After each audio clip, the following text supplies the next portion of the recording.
Nós estamos tendo cap ave do parlamento, de invitação do parlamento, e o que me é importante para realizar é que tem processo de exploração, pelo menos investigação, se por chegar na raia gas ou petróleo de nosso área territorial, tá assim que o experto não tá optimista. Isso não significa assim que nós temos ainda. Em diferentes anos começa a tomar lugar ainda e me espera que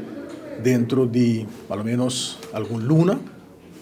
agora que nós vamos claridade sobre o tema. Que nós temos um experto aqui dentro de CAP, que tem mais detalhes, sobre o que é importante, se para realizar que o que agora tem passado, nós temos um ministro que vem para adiante e dá uma indicação que se o arranha petróleo, me agora tempo é na pintena shake, mas se não é caso, o ministério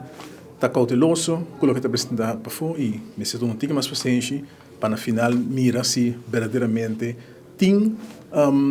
petróleo que vai explorar e se é o caso, a comunidade vai informar devidamente, mas se está sendo aí, não está sendo que dentro de algum luna, está tomando anos para que está sendo aí. Mas eu quero ver que a investigação agora sim, o processo está cana, está nos dando tempo e nós informar a comunidade seguro se tem algo de informar.